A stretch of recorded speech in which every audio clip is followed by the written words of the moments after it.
Every morning, just as the first light of sunrise gently stretched across the quiet streets, a small, familiar figure would appear. Her name was Rosa, an elderly woman whose presence had become as much a part of the neighborhood as the trees lining the sidewalks.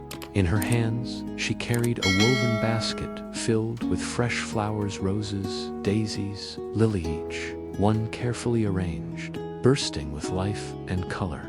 Rosa's hands were wrinkled with age, but there was something about her that no one could ignore. It was her smile, warm, steady, and unwavering. It seemed to glow brighter than even the most vibrant petals in her basket. As people passed by, rushing to work or school, Rosa greeted each one with the same gentle words, spoken like a blessing. "Good morning, dear. May your day bloom beautifully." Some people paused, drawn in by her kindness, and bought a flower. Others simply nodded politely, too busy to stop. But it didn't matter to Rosa. Her smile never faded. She greeted everyone as though each person carried a story worth honoring. To most, she was the flower lady. But to those who knew her, Rosa was a symbol of resilience and a life rebuilt. Years before, Rosa's world had been very different. She had once lived a full life with her husband, sharing laughter and dreams. But that life was shattered by a sudden accident that took him away. In a single moment, everything changed. The grief could have consumed her. The days felt longer, the nights heavier. The world seemed to move on without her. But somewhere within that silence, Rosa made a decision. If I cannot change my past, then I will brighten someone else's present. It was a simple promise. Rosa began again, growing flowers in her garden, tending to them with care and patience. Each bloom became a piece of hope, a fragment of beauty she could share. Eventually, she brought her flowers to Maple Street. One particular morning, a young man named Ethan hurried down the sidewalk. His steps were frantic, his face tense with worry. "Sir," Rosa called gently, "would you like a flower for your day?" Ethan shook his head without slowing down. "No time," he said quickly. "I'm late for an interview." Rosa's smile didn't waver. She reached into her basket and pulled out a small yellow daisy. "Then take it as a gift, for good luck." Ethan hesitated. Something about her voice, steady, kind, and sincere, made him pause. The rush of his anxiety seemed to slow. "Thank you," he said quietly, accepting the daisy before continuing on his way. To Rosa, it was just another small act of kindness, but to Ethan, it became something much more. Weeks passed, and life on Maple Street continued. Then one morning, Ethan returned.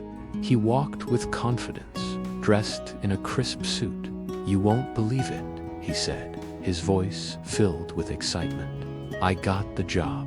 Ethan held out a bouquet of flowers. "These are for you," he said, "to say thank you.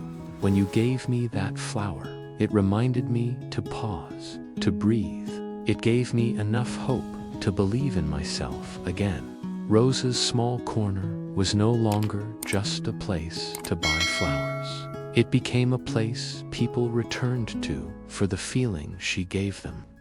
The city mayor visited one afternoon, shaking her hand and saying, "You've done more for this town than any campaign ever could."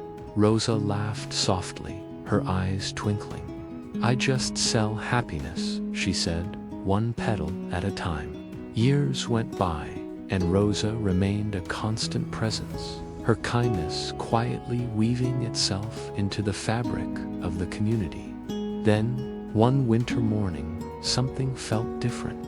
The corner of Maple Street stood empty. Rosa was not there.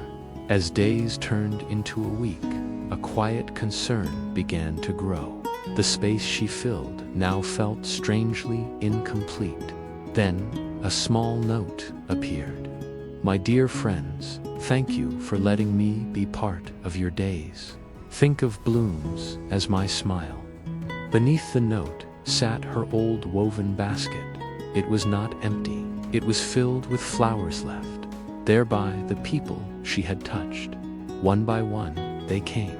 Each person brought a flower, as if returning a piece of the kindness she had given them. From that day forward, the people of Maple Street honored her. Every spring, they planted flowers along the sidewalks. They named it Rosa's Way. As the flowers bloomed year after year, so did the reminder she had left behind. Even the smallest act of kindness can take root in someone's heart and grow into something far greater than we ever imagine. Because gratitude, like a flower, blooms wherever kindness is planted. Thank you for watching English Life Tales. Remember, even a single flower can brighten 1,000 hearts.